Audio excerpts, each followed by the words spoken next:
네, 오늘 우리가 함께 읽은 이 말씀을 통해서요, 덕을 세우는 신앙생활, 덕을 세우는 신앙생활이라는 제목으로 은혜를 같이 나누도록 하겠습니다. 하나님께서 또 우리에게 오늘 덕을 세워가는 것이 무엇인지, 또 우리가 실제로 그 일을, 그 삶을 살아낼 수 있는 또 힘과 지혜 주실 줄로 믿습니다. 중세에 유행했던 흑사병, 이 이야기를 많이 들어보셨죠? 코로나 팬데믹이 오면서부터 대번에 나왔던 얘기가 바로 중세를 휩쓸었던 흑사병입니다. 중세의 그 흑사병은 1347년에 발병하여 3년간 전 유럽을 휩쓸었습니다. 중국 운남성에서 시작되었는데 그것이 유럽에까지 전파가 되었습니다. 그런데 굉장히 멀거든요. 제가 이렇게 지도를 봤더니 굉장히 먼데 그게 어떻게 전파가 됐을까 생각을 찾아보니까 그 당시 몽골이 세계 정복을 하기 위해서 막 유럽 쪽으로 이렇게 그 말을 달려가던 그런 시기였어요. 그리고 또 몽골의 그런 정복 전쟁을 피해가던 그때 무역을 하던 배들이 또 이동을 했고, 그 몽골을 통해서 그 또 몽골에게서 전염된 것을 모르고 그 많은 상선들이 이동을 하다가 그렇게 해서 이 흑사병, 패스트이죠, 패스트, 이 흑사병이 전염이 됐더라고요. 그 당시에 그런 도망가던 상선들과 도망가던 사람들을 따라서 이 흑사병이 퍼졌습니다. 그때는 의학적 지식이 많이 부족했기 때문에 이 흑사병의 전염 속도를 보니까 시속 2km에서 4km였대요. 그러니까 걸어서 도망가던 사람들의 속도에 맞춰 흑사병이 전염이 된 겁니다. 그 당시 중세는 잘 아시는 것처럼 봉건 영주들이 힘을 갖고 있던 그런 시대였습니다. 그래서 봉건 영주들이 성을 짓고 땅을 가지고 있고, 그 아래에 기사들은 영주를 위해서 싸워주고 먹고 살 것을 보장받고, 농노들은 영주의 땅을 경작하면서 먹고 살고 세금을 내고 하는 그런 시기였어요. 그리고 또 그 당시에는 교회가 권력 구조를 가지고 있었습니다. 봉건 영주들이 이렇게 그 크고 작은 권력들을 가지고 있는데, 말하자면 어떤 이 국가 권력이 크지 않았던 겁니다. 그 당시에 어떤 국가와 같은 역할을 하던 것이 바로 이 교회였습니다. 그래서 교회가 강한 권력을 가지고 있던 그런 시대였어요. 중앙 집권화가 되지 않은 상황에 그 역할을 감당하던 것이 교회였던 것이죠. 그래서 이 중앙 집권화가 되지 않았다는 것에서 보면 체계적인 어떤 이 흑사병을 막는 방역이 체계적으로 이루어지지 않았다라는 것을 또 의미하기도 하고요.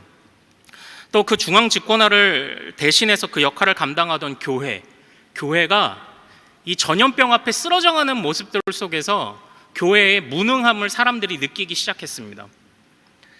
그 당시에 교회가 흑사병을 해결해 주지 못한 거예요.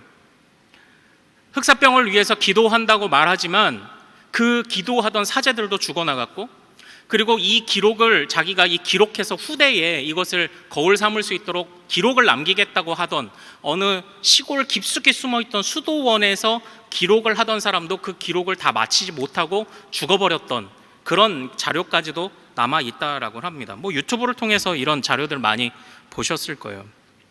그러니까 사제들이 또 이렇게 죽어나가니까 어떤 문제가 생기냐면, 절대적인 권력을 유지하려면 그 각각 곳곳에 이제 사람들을 보내서 심어놨을 거 아니에요.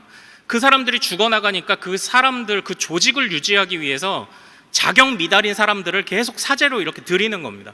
그러다 보니까 교회의 수준은 하락하고 사람들에게서 교회의 존경과 권위는 땅에 떨어져 버린 겁니다. 그러나 그러한 상황 속에서도 여전히 여호와의 등불은 꺼지지 않았습니다. 한쪽에서는 교회를 거부하는 그런 움직임들이 있었지만, 여전히 한쪽에서는 우리가 보다 더 하나님의 심판 앞에서, 하나님의 공의로움 앞에서 하나님의 뜻을 구하며 나아가는 자들이 있었다라는 것이죠. 하나님께서 남겨놓으신 자들이 있었다라는 것입니다.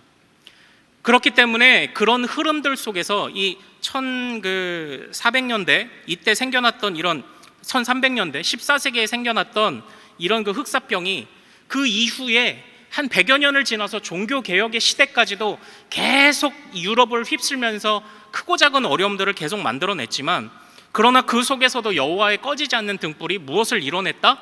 종교개혁을 이뤄낸 거예요. 그 당시에 교회의 권위가 땅에 떨어지니까 인간 이성이 이렇게 막 부각되고 올라갔다, 이런 얘기 들어보셨죠? 그런데 인간 이성이라는 것을 단지 그냥 피하고 버려야 될 것으로만 본 것이 아니라 오히려 그 깨어난 이성으로 성경을 비로소 제대로 보기 시작한 겁니다. 그래서 교회를 한쪽으로는 이성이 커지면서 교회를 무너뜨렸지만 한쪽에서는 그 이성을 가지고 하나님의 교회를 지켜나간 거예요. 그게 바로 종교개혁이었습니다. 자성의 목소리가 나왔고요, 자성의 운동들이 있었습니다. 그게 종교개혁의 핵심 아닌가요?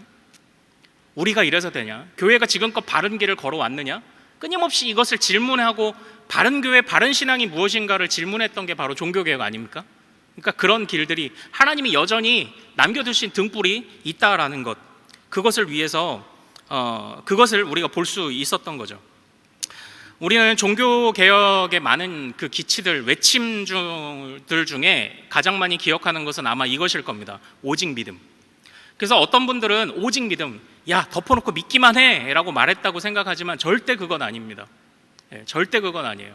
덮어놓고 믿으라고 오직 믿음을 말한 게 아니라 삶의 모든 영역이 주님의 것입니다. 본건 영주의 것도 아니고 교황의 것도 아니고 교회의 것도 아니고 왕의 것도 아니고 이 세상 모든 것은 다 주님의 것입니다를 선언하기 위해, 하나님께 모든 영역에서 영광을 돌리기 위해 그들이 외쳤던 것이 매 순간 하나님을 바라보는 믿음으로 살자, 이게 오직 믿음이었어요. 단순하게 우리가 죽어 천국 가는 데만 믿음을 쓰자라고 해서 불렀던 그런 기치가 아니었습니다. 자, 그런데 이러한 상황들, 이 길어지는 코로나 팬데믹이라는 우리가 겪고 있는 이 상황들을 보면서요, 저는 소름 끼칠 정도로 그 과거의 상황과 지금이 너무 유사하지 않나 이런 생각을 해보게 됩니다. 오늘날 우리 교회가 이 코로나를 해결해주고 있습니까? 솔직히 말하면 그러지 못하잖아요.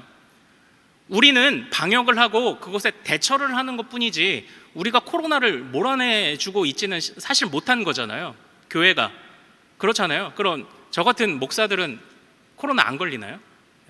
저는 제법 빠른 시기에 자녀 백신을 맞았습니다. 예, 저도 걸릴 수 있는 거잖아요. 그런데 이런 생각이요, 이렇게 그냥 가볍게 넘어갈 게 아니죠. 이 시대는 교회가 거부당하고 있습니다.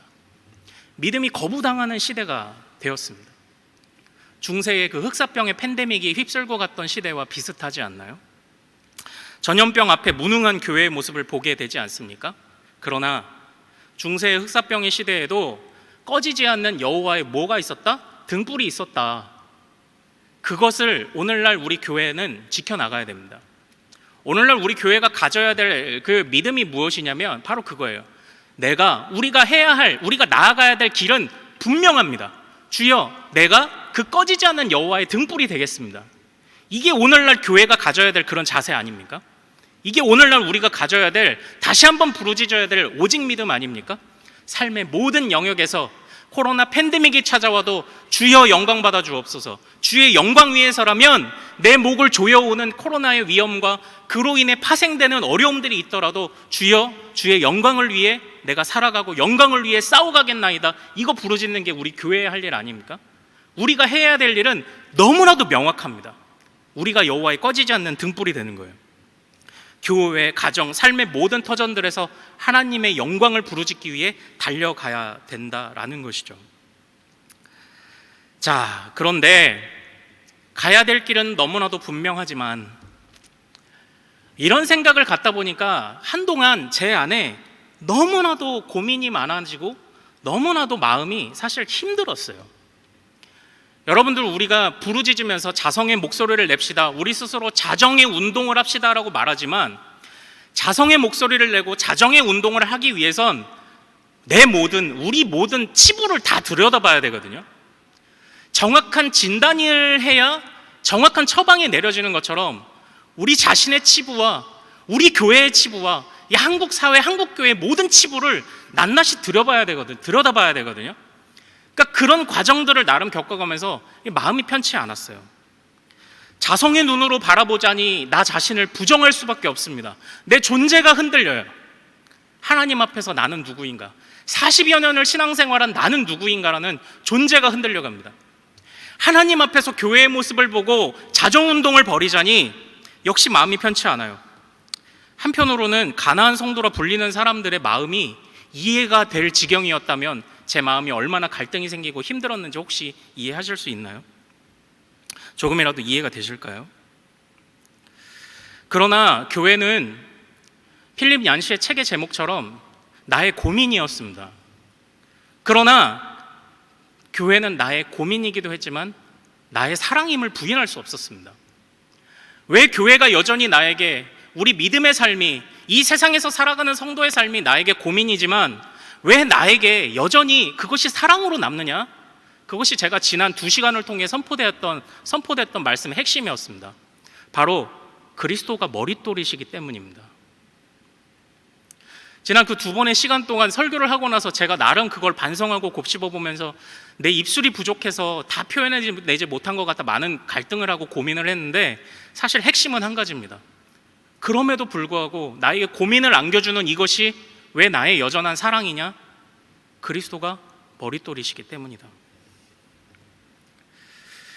이제 오늘은요, 그리스도가 머릿돌이시다라는 큰 원리 아래서 우리 삶의 영역들을 조금 더 구체적으로 한번 찾아가 들어가 보려고 합니다.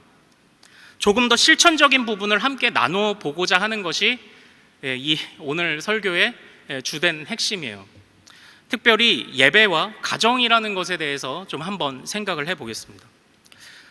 제가 특별히 실천적인 영역에서 예배와 가정을 생각한 것은 뭐냐면, 제가 오늘 나누고자 하는 말씀의 앞뒤 문맥이 우상숭배와 그리고 음행에 관련된 그런 본문의 문맥이 껴있기 때문에 예배에 관련해서는, 우상숭배에 관련해서는 거기서 예배의 원리를 끄집어내고, 음행에 관련해서는 이제 가정에서 지켜야 될 그런 원리들을 제가 좀 끌어내 보고자 합니다. 좀 더 실천적으로 고민을 해보자는 거예요. 물론 이 실천적인 부분들이 고민을 하고 저도 설교문을 작성을 하면서 여전히 조금 무언가가 더 나왔으면 하는 생각들을 지울 수는 없었습니다. 저의 지식의 한계일 겁니다. 그러나 더 많은, 더 치열한 고민들이 있어야 하기도 하지만 그럼에도 불구하고 시도하지 않을 수 없었어요. 자, 한번 생각을 해보십시오. 저는 지금 몇 년째 지금 목표가 있어요. 내가 다이어트가 목표예요. 다이어트가 목표인데 제가 다이어트를 위해서 기도만 한다면 다이어트가 되나요? 기도해야죠. 최선을 다해 기도하죠. 특별히 우리 자신의 신앙과 한국 교회와 우리 교회의 자성과 자정을 위해서 기도해야죠. 성령으로 나아가지 않으면 안 되니까 기도해야 하지만 최선을 다해 기도하고 주님이 주신 원리 안에서 최선을 다해 실천해야 되는 것이 우리 성도의 삶이잖아요. 그러니까 이 실천적인 영역들에 대해서 어찌 우리가 고민하지 않을 수 있겠습니까? 완전하지 않아도.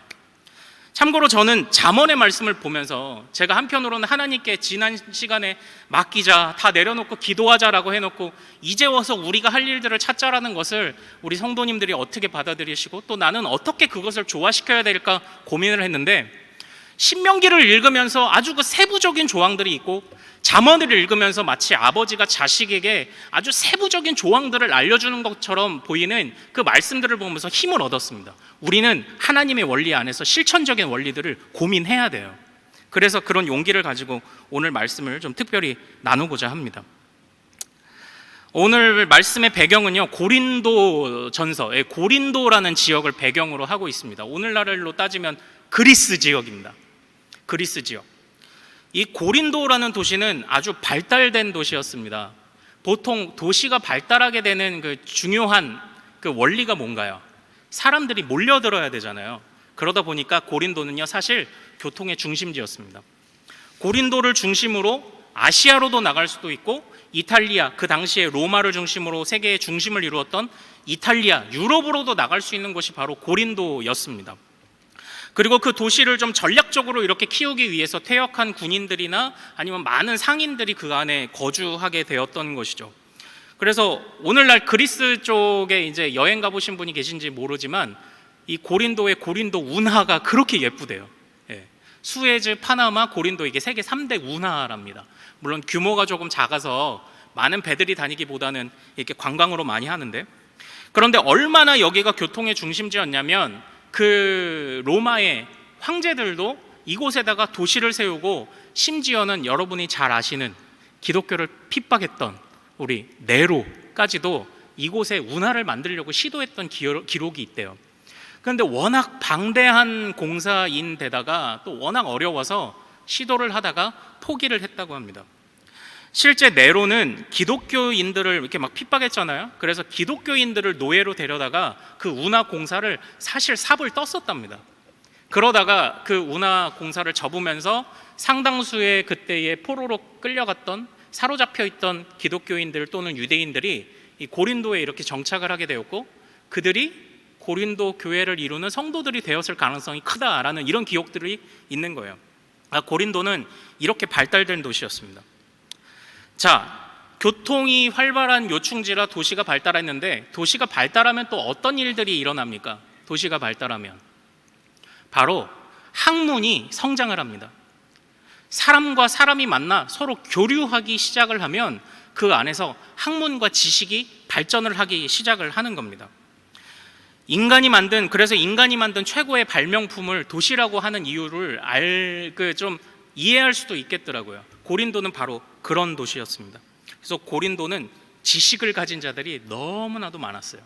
수많은 학교들도 있었고요. 그 안에서 수사학, 특히 말 잘하는 사람들, 그런 사람들을 가르치고 그런 사람들이 폭발적인 부를 이뤄가던 도시가 바로 고린도였다라는 것입니다.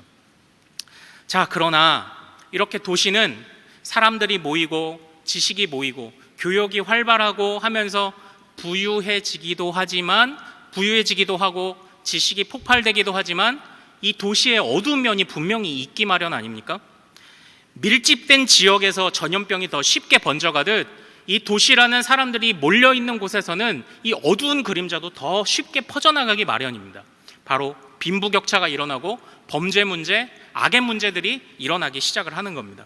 그리고 그 안에 온갖 미신과 음란들이 일어나는 것. 그래서 지금도 그 고린도 유적지에 가면은 그 그리스도의 그 신전들을 이렇게 막 자리 잡고 있고, 또 우리는 알잖아요. 그곳에 수많은 여자 사제들이 마치 창녀와 같은 일들을 벌이고 있었던 그런 것들 아닙니까? 그런 도시였습니다. 그러니까 이 도시의 어두운 면은 사람의 말초신경을 자극한다는 것, 이게 도시의 어두운 면이더라고요. 사람의 말초신경을 자극하는 겁니다. 그래서 악한 본성대로 살게 만드는 그 도시의 어두운 면이 이어져 갔던 것.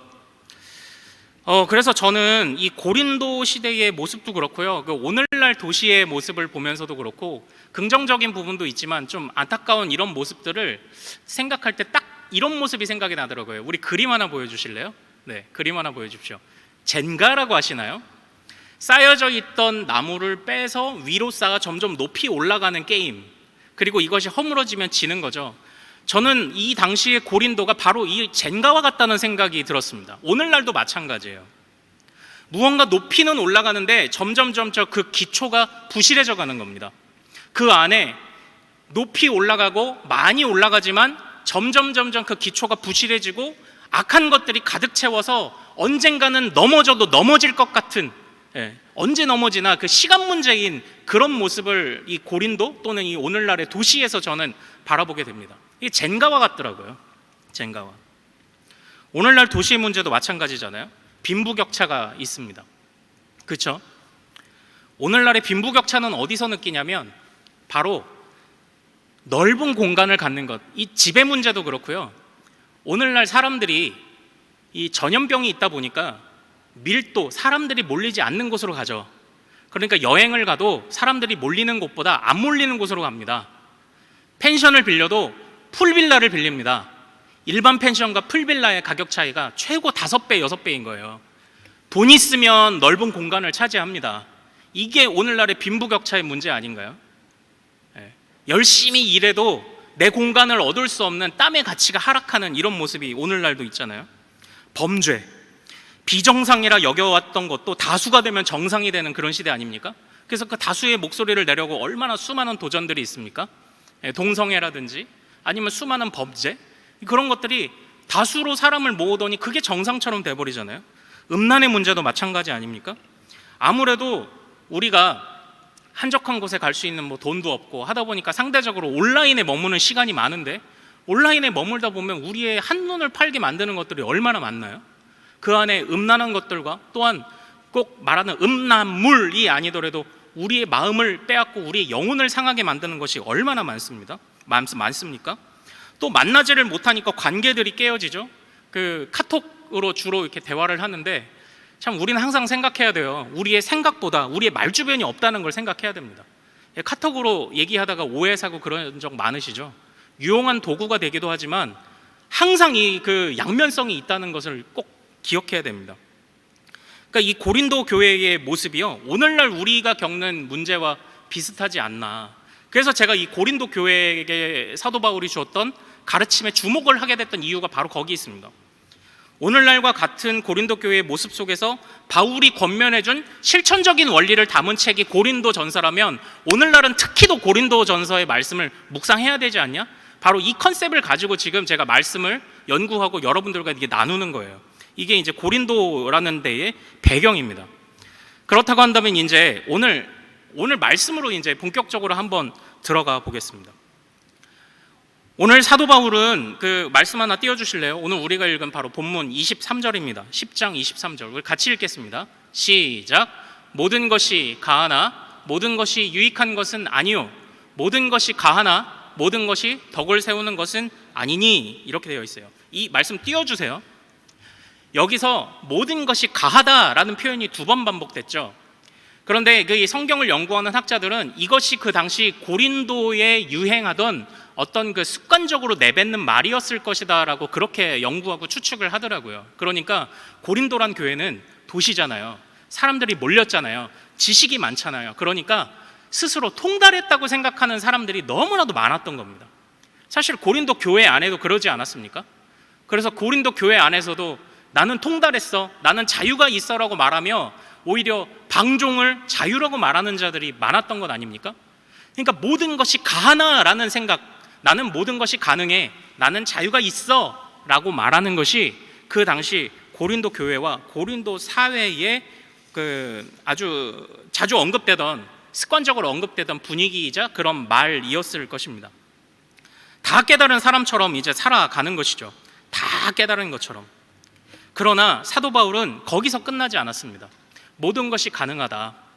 고린도 성도 여러분, 당신들은 부유한 곳에 살고 있습니다.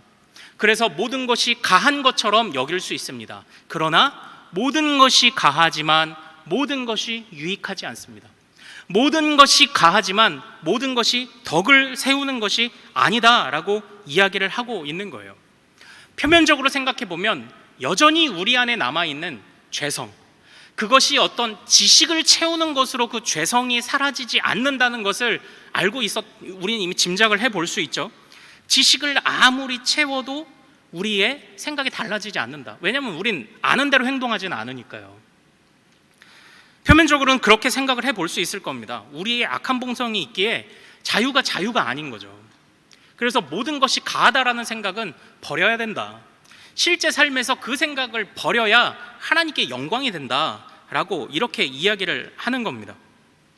특별히 오늘 이 말씀의 문맥이 뭐냐면 우상의 문맥을 이야기를 하고 있는데, 그 어느 집에 초대돼서 갔어요. 근데 어떤 초대받은 또 다른 사람이, 믿음이 연약한 사람이 그 주인이 내놓은 고기 요리를 보고 저거 우상에게 바쳐졌던 고기로 요리한 것 아닌가요? 라고 이게 의심을 했을 때, 그때의 상황을 지금 배경으로 하고 있는 겁니다. 그러니까 그 앞전에 나오는 그런 이야기들 아시죠? 제사를 지냈던 음식 거리낌 없이 먹어라.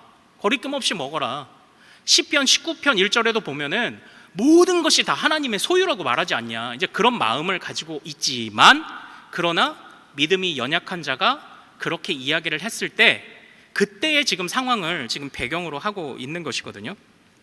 그러니까 우리는 주님이 승리하셨고 주님이 이기셨고 모든 것이 주의 것이기 때문에 자유가 있습니다. 자유가 있지만 그럼에도 불구하고 거기서 더 유익이 무엇인지, 더 덕이 무엇인지를 살피라라는 것이 사도 바울이 우리에게 주고 있는 실천을 위한 하나의 지침인 거예요. 유익과 덕을 생각해라. 근데 이제 그 유익과 덕이 뭐냐? 이게 이제 24절이에요. 다음 말씀 같이 한번 24절 말씀 같이 한번 읽어보겠습니다. 자, 시작. 누구든지 자기의 유익을 구하지 말고 남의 유익을 구하라. 이렇게 되어 있죠. 사도 바울이 제시하는 유익과 덕이라는 것이 무엇입니까? 그리스도인들이 삶을 실천하며 살아나갈 때 반드시 고려해야 할 그 모든 것이 가하나 반드시 고려해야 할 유익과 덕이라는 것이 무엇입니까? 바로 타인의 유익입니다. 타인의 유익. 그러니까 사실 이 말씀은요, 그 9장에서부터 이어져 오던 그 계속적으로 말해오던 사도 바울이 말해오던 그런 원리가 있어요. 그 원리가 그 9장의 원리가 뭐냐면, 다음 말씀 우리 9장 12절 한번 띄워주시고, 우리 같이 이 말씀 읽겠습니다. 자, 시작. 다른 이들도 너희에게 이런 권리를 가졌거든 하물며 우리일까 보냐. 그러나 우리가 이 권리를 쓰지 아니하고 범사에 참는 것은 그리스도의 복음에 아무 장애가 없게 하려 함이로다. 이렇게 얘기해요. 그러니까 사도 바울이 자기가 사도이고 또 자기는 많은 지식자이고 배웠고 하지만 그럼에도 불구하고 모든 것이 가해요. 심지어 이 말씀을 하면서 어떤 이야기를 하냐면, 구약에서 율법에서 하나님이 그리스도인의 삶의 원리를 말하면서 자기의 권리 주장할 것을 하나님이 말씀하셨다. 어떻게 말씀하셨냐? 그 밭을 가는 소의 입에 멍에를 씌우지 말라, 이런 입마개를 씌우지 말라는 말씀을 하셨잖아요. 일을 하는 자는 당연히 얻을 수 있는 권리가 있어요. 먹어도 돼요. 그런데 사도 바울은 지금 이렇게 말하고 있습니다. 나에게 내가 사도로서 하나님의 일꾼으로서 내가 고난을 견디고 인내한 자로서 모든 것이 가능하지만 그럼에도 불구하고 복음이 막힐까 하여 타인의 유익을 먼저 생각하며 내가 나 자신을 절제하고 있습니다. 이렇게 지금 이야기를 하고 있는 거예요. 그러니까 이렇게 요약하겠습니다. 내 권리보다 상대방의 필요가 앞서는 것입니다. 이것이 실천할 때의 중요한 원리라는 겁니다. 내 권리보다 상대의 필요가 우선입니다. 율법이라는 것은 사실 좋은 것이죠. 좋은 겁니다. 하나님의 백성들이 어떻게 살아야 될지를 알려주는 아주 좋은 겁니다. 그런데 그 안에 원리 보면요, 내 권리, 내가 이 땅을 경작을 했어요. 열매를 얻었어요. 그 열매를 가져가는 것이 내 권리죠. 그러나 이 땅은 하나님이 선물로 주신 것이요, 나는 청지기이기 때문에 내 권리보다 하나님의 필요와 하나님의 눈이 머무는 연약한 자들의 필요가 우선입니다. 이게 율법에 있지 않나요? 하나님의 백성의 마땅한 아름다운 삶에 있잖아요. 또 율법에는 이런 구절도 있더라고요. 나중에 신명기 막 좀 보세요. 너무 재밌어요. 저도 이런 관점으로 다시 보니까, 하인을 놓아줄 때, 심지어는 내 동족 중에 빚을 갚지 못해서 하인으로 삼았던 자를 7년 될 때 놔주는 것도 놀랍죠. 안식년, 희년 아시죠? 그런데 놓아줄 때 빚을 갚지 못했고 하인으로 살았는 것이 당연하지만 놓아줄 때 그 7년의 삭스를 주래요. 임금을 주랍니다. 내가 당연한 권리를 주장하자면 안 줘도 되는데 그럼에도 불구하고 상대의 필요를 채워주라라는 원리가 있더라고요. 또 주인이 너무나도 심하게 해서 도망친 하인이 있다 그러면 그 하인을 데리고 그 주인에게 다시 데려다 주지 말래요. 오히려 그 하인이 피할 곳을 마련해 주랍니다. 당연한 권리로서는 하인을 데려다 주고 매를 맞게 하고 죽어도 상관 안 해야 되지만 그러지 말래요. 나의 권리보다 상대의 필요가 우선입니다. 포로 중에 사로잡은 여인의 경우에는 그 당시에는 그 여인들을 겁탈하는 것, 강간하는 것이 그냥 일상적인 일이었습니다. 그러나 하나님은 그것 금지하셨어요. 포로 중에 여인과 동침하지 말라고 했습니다. 그래서 우리아가 다윗이 우리아의 아내 바세바와 동침한 이후에 다윗이 그것을 숨기기 위해서 그 우리아를 불러다가 동침하라고 했을 때 우리아가 자기 아내와 동침하지 않은 이유가 거기 있어요. 율법을 지킨 겁니다. 그러니까 율법을 얼마나 철저하게 지키는지 내 아내하고도 동침을 안 하는 거예요. 전쟁 중에. 그런데 만약에 그 여인을 아내로 삼으려고 할 때는 결혼식을 했어도 바로 그 여인을 동침하지 못하게 했습니다. 나중에 찾아보세요. 너무 재밌어요. 동침하지 못하게 했어요. 동침하지 못하고 이 여인이 이방의 여인으로 자기의 집도 떠나왔지, 그리고 엄한 나라에 와서 이제 살아야 되지. 그러니까 애통하고 애곡할 수 있는 시간을 한 달을 주게 돼 있어요. 얼마나 인간적이고 예쁘고 아름다워요. 이게 주님의 원리였습니다. 나의 권리를 주장하기에 앞서 타인의 필요를 생각을 해라. 이것이 주님의 원리였습니다. 자, 이제 이러한 마인드를 가지고 이러한 자유가 있지만 그러나 권리보다 타인의 필요를 앞세우는 이 자세를 가지고 가정과 예배와 가정을 한번 생각을 해봅시다. 자, 예수님께서요,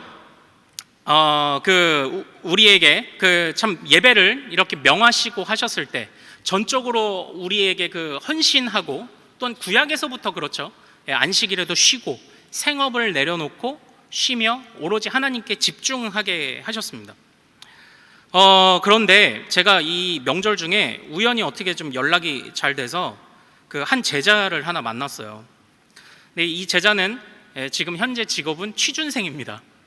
취업을 준비하고 있는데 저는 이 친구 이야기를 들으면서 이게 취업의 현실이 이렇게 빡빡한지를 정말 너무 놀랐어요. 이 친구가 이제 어떻게 서류가 통과가 돼서 면접을 앞두고 있는데, 면접을 앞두기까지 뭐 한 15일이나 일주일의 시간이 이렇게 있다면 매일 그 회사에서 요구하는 건강 체크를 해야 됩니다. 당신은 코로나 접촉자와 만난 적이 있습니까? 당신은 누구 거리 두기를 위반한 적이 있습니까? 당신은 코로나에 감염된 적이 있습니까? 이거를 해야 되는 거예요.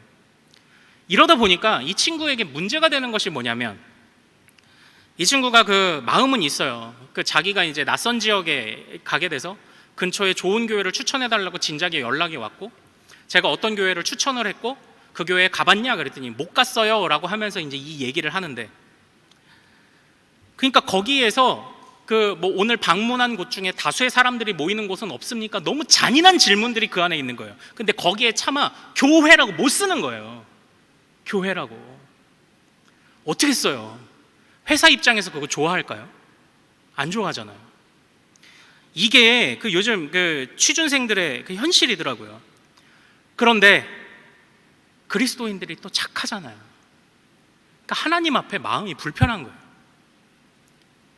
온라인 예배에 집중도 못하겠고 예배를 나가기는 해야 되는데, 취준생이 취업 준비의 기간이 길어지는 자기의 현실 안에서 결단하기도 쉽지 않고 계속 건강 체크를 요구하는데, 그러니까 예배의 문제를 회사나 이런 세상은 상대적인 걸로 보는 거죠. 철저하게 선택의 문제로 보는 것 아닙니까? 그런데 우리는 이 예배를 절대적인 문제라고 보고 있잖아요. 그러니까 충돌을 하는 거죠. 우리는 절대적이다라고 말하는데 이 세상은 절대적이지 않다고 말하니까 충돌하는 겁니다. 그러니까 부딪힐 수밖에 없는 거죠. 그러나 이렇게 갈등이 심하고 무엇 하나 결론을 내리기 어려운 상황들이 계속되고 있지만, 그럼에도 불구하고 이미 우리는 사실 답을 알고 있습니다. 예배는 절대적인 겁니다.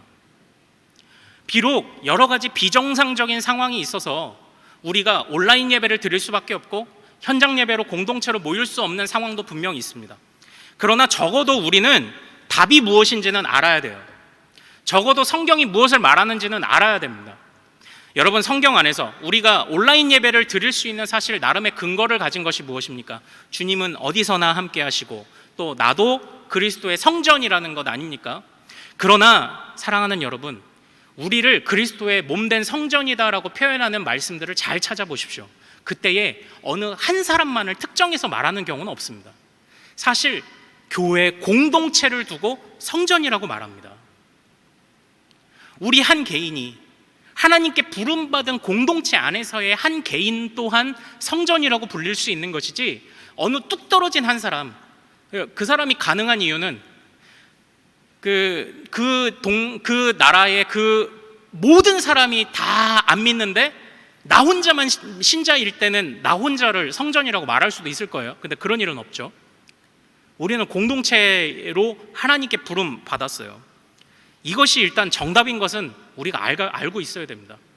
그리고 예배라는 건 소그룹 대그룹으로 모여서 드리는 게 예배예요. 예배. 그래서 우리 종교 개혁가들은요, 루터와 칼빈의 시대까지도 흑사병들이 계속 몰려들었다고 했잖아요. 그런데 루터는 이런 기록을 남겼습니다. 오늘 우리 지역 영주의 아내가 병으로 임종하는 것을 나는 그녀를 끌어안고 기도했습니다. 이런 기록이 있었던 이유가 바로 그런 거예요. 그 아무리 전염병이 돌고 했어도 우리는 공동체다. 내가 전염병에 걸리는 한이 있어도 나는 이 사람을 하나님 앞에 올려보내는 것을 난 포기할 수 없다. 끝까지 이 사람이 공동체 안에 있을 수 있도록 하는 것을 포기할 수 없다는 의지가 그 안에 담겨 있는 거예요. 근데 이게 정답이에요. 일단 이걸 알아야 됩니다. 그러나 정말 우리가 살아가는 이 시대는 비정상적이잖아요. 비정상적인 상황입니다. 그래서 어쩔 수 없는, 모이기에 어려운 부분들이 분명히 있습니다. 그래서 우리가 온라인 예배를 어쩔 수 없는 상황 속에, 비정상적인 상황 속에 허락을 하고 있는 것이죠. 그러나 상황이 비정상적이라 온라인 예배를 드린다 할지라도 온라인 예배조차도 비정상적으로 드릴 수는 없습니다. 제가 온라인 예배가 왜 집중이 안 될까를 좀 생각을 해봤습니다. 온라인 예배를 보면요, 사실 우리가 해이해지기 쉽죠. 기존의 교회 예배는 서로 이렇게 감시하는 눈이 있었어요. 졸면 깨워줄 수 있는 사람도 있었고요. 또 어쩌다가 딴짓하다가 설교자 목사님 눈 마주치면 또 움찔하기도 하고요. 그리고 요 장의자 가운데 콕 박혀 있으면은 이 예배가 끝날 때까지 밖으로 나가지도 못하고요.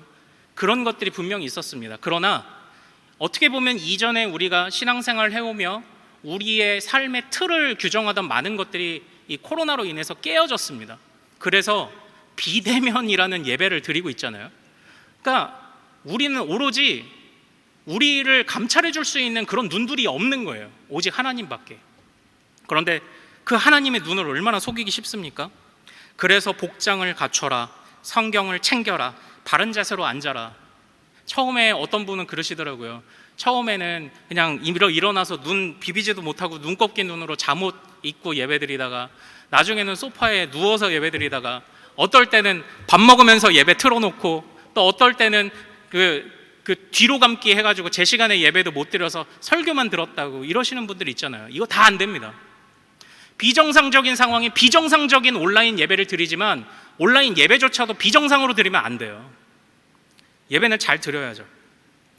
그런데 저는 오늘 고린도 전서에서 사도 바울이 주고 있는 나의 권리보다 상대의 필요, 특별히 하나님이 말씀하시는 것과 하나님의 필요의 원리를 생각한다면 단순히 복장을 갖추고 단순히 성경을 챙기고 단순히 바른 자세를 갖는 것만으로는 저는 안 된다고 생각을 했습니다. 왜냐? 제가 계속 온라인 예배로 고민을 해봤어요. 온라인 예배로 고민을 해보니까 평소 생활이 문제예요. 여러분들, 이 핸드폰은 사실 어떨 때 쓰시나요? 요즘 들어 온라인에 머무는 시간이 많아지면서 이 핸드폰의 사용량이 더 많아졌죠. 컴퓨터보다도 보다 쉽게 이 핸드폰을 사용하시지 않습니까?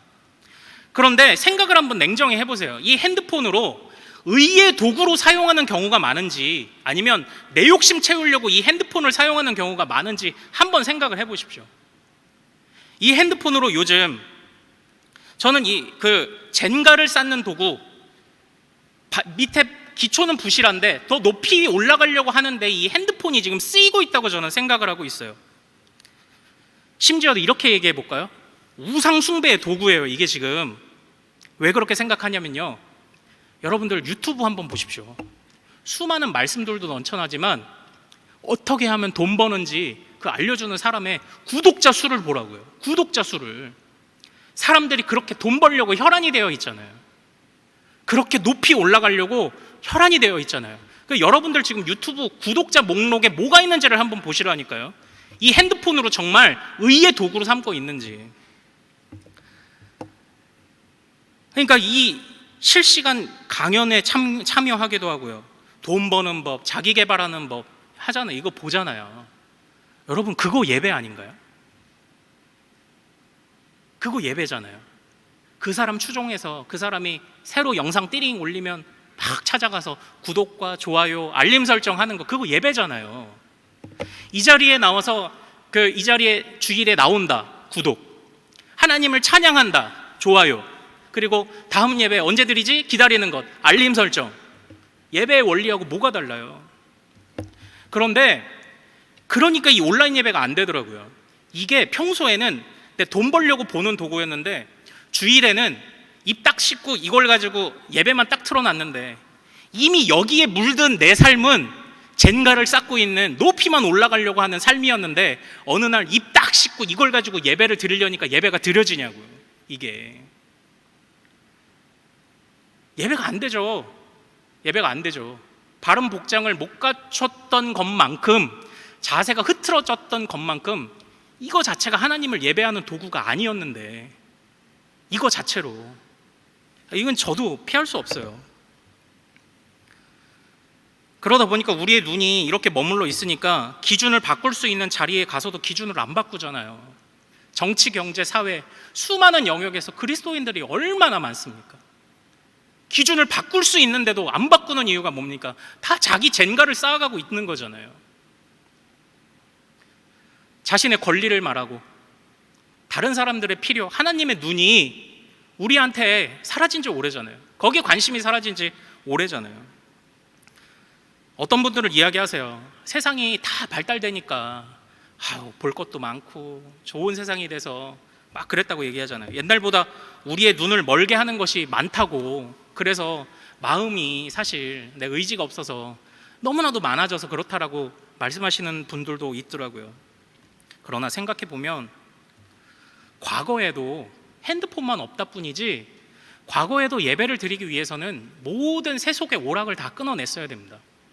문만 열고 나가면 창녀들이 있고, 문만 열고 나가면 부유하게 되는 법, 문만 열고 나가면 수많은 수사학을 가르치는 사람들이 성공하는 법과 지식 쌓는 법을 알려주는 고린도 문화에서도, 수많은 성경 속에 등장하는 도시 속에서도 예배를 위해서는 절제해야 하는 것들이 있었다라는 겁니다. 그때는 뭐 놀 게 없었고 오늘은 정신 팔릴 게 많아서 예배가 안 된다, 말이 안 돼요. 그때도 예배는 자신의 삶을 단속하고 절제하지 않으면 안 드려졌던 게 예배였어요. 하나님의 필요를 끊임없이 생각하지 않으면 드릴 수 없었던 것이 바로 예배였다라는 겁니다. 모든 것이 가하죠. 핸드폰 볼 수 있죠. 누워서 예배, 온라인 예배 할 수 있죠. 그러나 모든 것이 유익하지 않습니다. 모든 것이 덕을 세우지 않습니다. 이제 가정의 문제를 우리 다음 말씀 고린도전서 10장 14절 10장 14절 죄송합니다. 우리 이 말씀 한번 좀 읽어볼까요? 자, 시작. 그런즉 내 사랑하는 자들아 우상 숭배하는 일을 피하라, 이렇게 되어 있죠. 이 말씀 띄워주세요. 그렇다면 결국 우리가 어떻게 해야 되냐? 어떻게 해야 우상 숭배하지 않냐? 저기서 우상 숭배하는 일을 피하라에 주목하십시오. 우리의 의지가 그렇게 세지 않습니다. 우리의 지식이 그렇게 높지 않습니다. 하나님 앞에 겸손하게 우리의 눈을, 우리의 마음을 빼앗는 것들을 피하십시오. 이거보다 실천적인 원리가 있겠습니까? 피하십시오. 그런데 이 피하라라는 이 말씀이요, 우상 숭배의 맥락에서만 피하라고 있는 게 아니에요. 이제 사실 시간이 많이 지나서 간단하게 할 건데, 이 음행의 문제에 있어서도요, 이 피하라는 말씀이 또 등장합니다. 그러니까 나중에 보십시오. 6장하고 10장을 비교해서 읽어보십시오. 거기에 똑같은 말씀이 또 나와요. 모든 것이 가하나 모든 것이 유익하지 않다란 말씀이 양쪽에 다 나오고, 그러나 그 안에서 우상 숭배하는 일을 피하라, 음행을 피하라는 말씀이 2번 나와요. 그래서 제가 저 말씀을 그러한 근거로 여러분들이 우리가 따라야 될 지침이라고 얘기하는 겁니다. 어떻게 하나님의 필요를 생각하고 나의 권리를 내려놓을 것이냐. 1번, 피해야 돼. 내가 이길 수 없는 것, 하나님을 생각지 못하게 만드는 건 피하는 게 1번이에요. 아니, 이게 전부라고 할 수도 있습니다. 피해야 됩니다. 음행을 피하고 우상 숭배하는 일을 피해야 됩니다. 이 핸드폰 가지고 딴짓하지 마십시오. 핸드폰 가지고. 이 핸드폰으로 온라인 예배 드리려면 이 핸드폰조차도 의의 도구로 사용하셔야 됩니다. 우리가 이 시대에, 제가 돈 얘기를 했지만 돈이 우상이죠. 돈 벌어준다고 하는 유튜버들 구독하니까요. 그런데 사랑하는 여러분, 더 많이 가지는 것이 우리의 존재를 더 크게 만드는 것이 아닙니다. 우리 말씀 알고 있잖아요. 어리석은 자여, 내가 오늘 밤 너의 영혼을 어떻게 하겠다? 도로 찾으리니. 그럼 게임 끝나는 거잖아요. 우리의 존재는 소유에 매여 있지 않습니다. 어찌 보면 우리의 존재는 시간을 넘어 영원에 매여 있습니다. 그래서 주님이 우리에게 소유를 가지고 그렇게 좌우되라는 그런 이야기 하지 않으셨어요. 주님은 오히려 보면 우리의 시간에 관심이 많으시죠. 모든 생존의 활동들을 내려놓고 안식일을 요구하신 것만 봐도 주님은 우리에게 시간을 요구하시는 건 아닐까요? 왜냐? 오래 사는 게 더 존재가 길어지는 거잖아요. 많이 가진 게 존재가 길어지는 게 아니라. 그런데 우리는 어떤 사람들이에요? 시간을 넘어 영원을 산다는 것을 믿는 사람들이잖아요. 우리는 그리스도 안에서 존재한다는 것을 믿는 사람들이잖아요. 사람의 존재는 소유에 있지 않잖아요. 시간에 있잖아요. 그 시간을 주관하시는 주님께 있잖아요. 그 시간을 뛰어넘어 영원을 허락하실 주님께 있잖아요. 그러므로 소유를 예배하지 않는 우리가 되어야 할 것입니다. 저에게 시간을 조금만 더 쓰겠습니다. 이제 가정의 문제를 좀 한번 생각을 해보죠. 가정의 문제는 제가 간단하게 보겠습니다. 가정에서 우리는 어떤 것들을 실천할 수 있을까요? 나 자신의 권리를 내려놓고 어떻게 해야 상대방의 필요를 먼저 볼 수 있을까요? 요즘 가정을 보니까요, 밖에서는 거리두기 그렇게 난리를 치는데 가정에서는 거리두기가 안 되더라고요.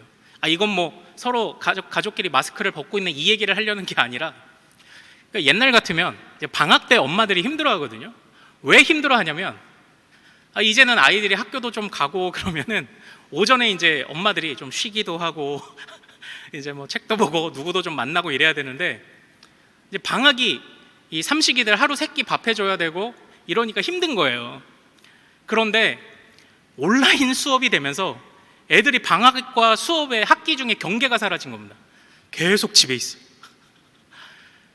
학교에 가면 선생님이 공부를 봐줄 텐데 애들이 온라인 수업 앉아갖고 잘 듣나요? 엄마가 일일이 다 신경 써줘야 되죠. 그런데 엎친 데 덮친 격으로 남편도 직장에 안 가. 재택근무를 하는 거죠. 이래서 거리두기가 안 되더라고요. 그러니까 우리 조금 이제는 은퇴한 시점에 어떤 우리 그 자매님들 보면은 라푼젤도 계시고 신데렐라도 계세요. 이게 뭐냐면 라푼젤이 뭐예요? 어느 성에 갇혀서 나오지 못하는 게 라푼젤이잖아요. 디즈니 라푼젤. 어느 그 분께 연락해서 집사님 한 번 좀 봬요. 그랬더니 저 못 나가요. 왜 그러시는데요? 그랬더니 은퇴한 남편이 집에 앉아 있어가지고 밥을 차려줘야 돼서 이제 못 나간다는 겁니다. 제가 이래서 어떤 걸 생각했냐면, 중년의 남자들을 싸그리 모아다가 요리를 가르칠까? 제가 이런 생각까지 해봤다니까요. 적어도 밥은 차려 먹을 수 있게. 이렇게 라푼젤도 계시고요. 어떤 분들은 신데렐라예요. 좀 더 있다 가세요. 그런데 아니 가야 돼요. 제 시간에는 들어가야 되는 분들이 계세요. 또 이제 집에 애들도 있고 남편도 있고 뭐 그 반대의 경우도 있습니다. 신데렐라와 라푼젤들이 계시더라고요. 이렇게 거리두기가 안 돼요. 그러다 보니까 문제들이 사실 생기더라고요. 이전에는 어느 정도 적당한 거리 간격을 유지하고 있어서 좀 나름의 그것이 가정 안의 평안을 유지하는 방법도 있었는데, 이제 계속 부딪히다 보니까 이제 싸움이 잦아진 겁니다. 아마 지금 여기서도 그런 가정 많을걸요.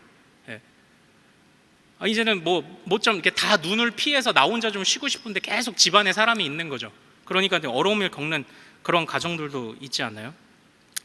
그러나 그러한 때에도요, 그러하다 하더라도 상대방에게 필요를 먼저 귀 기울이시는 우리가 되어야 할 것입니다.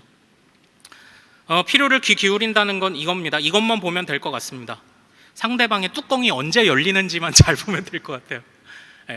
이 사람이 좀 약간 차올랐구나 싶으면 거리감을 살짝 두고 놓아주기도 하고 당겨주기도 하고, 언제 뚜껑이 열리냐 이걸 좀 봐야 될 것 같더라고요. 그런데 또 상대방의 필요에 나만 기울인다고 되는 게 아니에요. 이 중에서 말 수 없으신 분들 있죠. 제발 무엇을 원하는지, 뭐가 좋은지, 뭐가 불만인지, 뭐가 맛있는지 말씀 좀 하십시오. 댁에서. 그러니까 대화를 좀 많이 나누시라는 거예요. 그러나 상대방에게 요구하지는 마십시오. 그러다 보면 꼭 싸우더라고요. 상대방이 나에게 귀 기울여 주지 못해도 귀 기울여 줄 때까지 기다려 주십시오. 상대방이 나에게 말하지 않더라도 말해 줄 때까지 기다리십시오. 그저 하나님 앞에서 복음의 진보를 막지 않기 위해 하나님 앞에서 그냥 절제하고 기다리는 겁니다. 할 수 있지만 기다리는 겁니다. 듣는 자나 말하는 자나 모두의 권리의 내려놓음이 필요하다라는 것입니다. 우상 숭배하는 일을 피해야 하기도 하겠고요. 우리 고린도전서 6장 18절 말씀 보여주십시오. 이 말씀 같이 읽겠습니다. 시작. 음행을 피하라. 사람이 범하는 죄마다 몸에 밖에 있거니와 음행하는 자는 자기 몸의 죄를 범하느니라. 또 나오죠. 피하라. 피하라. 음행을 피하라. 한 가정을 유지하기 위해서 내 아내와 내 가족, 내 남편을 사랑하기 위해서 가져야 할 온전한 사랑을 해치는 모든 것들을 피하십시오. 그거 음행 아닙니까? 우리가 나눠야 될 사랑을 해치는 모든 것. 아이씨, 말하기 싫어. 에이, 돌보기 싫어. 내 권리만 말하는 그런 모든 것도 다 음행 아닙니까? 오로지 내 가족을 사랑하고 오로지 내 남편, 내 아내를 사랑하고 그것을 위해 절제하고 내가 사랑받아야 하지만 권리보다 상대방의 필요에 먼저 눈을 뜨는 우리가 된다면 가정도 평안해질 수 있지 않을까요? 자, 이제 마지막 말씀만 드리고 마치도록 하겠습니다. 우리에게는 더 많은 고민이 필요합니다. 더 실천적인 고민들이 필요합니다. 그러나 그 실천적인 고민들에 반드시 지켜야 될 원리가 있습니다. 모든 것이 가하지만 모든 것이 유익하거나 모든 것이 덕을 세우는 것은 아닙니다. 이 덕을 세우다라는 단어는 오이코도메오라는 단어입니다. 그런데 이것은요, 집을 세운다는 뜻입니다. 모든 것이 가하지만 모든 것이 하나님의 집을 세우는 것은 아닙니다. 모든 것이 가하지만 모든 것이 교회를 세우는 것이 아니고요, 모든 것이 가하지만 모든 것이 집을 세우는 것이 아닙니다. 가정을 세우는 것이 아닙니다. 모든 것이 가하지만 모든 것이 내 인생을 세워줄 수 있는 것이 아닙니다. 높이만 올라가려고 한다면 분명히 무너지게 되어 있습니다. 그런데 이 오이코도메오라는 단어는 오이코스라는 집이라는 단어에서 파생된 집을 세우다라는 단어인데, 이것이 또 다른 언어로 파생이 되어 고린도서에 쓰였습니다. 오이코도미아라는 뜻으로 쓰였습니다. 이것이 무엇인지 아십니까? 사명입니다. 덕을 세운다는 것은 우리 교회, 우리 가정, 내 인생, 하나님 앞에서의 믿음을 세우기 위해 그것을 사명으로 알고 나아가는 것이 바로 덕을 세우는 것입니다. 나의 권리를 내려놓고 상대방의 필요, 하나님의 필요, 내 이웃의 필요, 가족의 필요, 성도의 필요에 먼저 눈을 뜨는 것, 이것이 우리의 사명이다라는 것이죠. 그래야 공동체가 세워집니다. 그래야 하나님의 집이 세워집니다. 실패할 때도 있겠죠. 그러나 담대하십시오. 그리스도가 우리의 머릿돌이시기 때문입니다. 이 말씀 기억하시며 앞으로도 더 고민하고 더 치열하게 토론합시다. 질문하고 찾아봅시다. 실천하고 세워갑시다. 절제하고 아름다운 가정과 교회를 만들어 갑시다. 주님께서 우리에게 좋은 날 주시지 않겠습니까?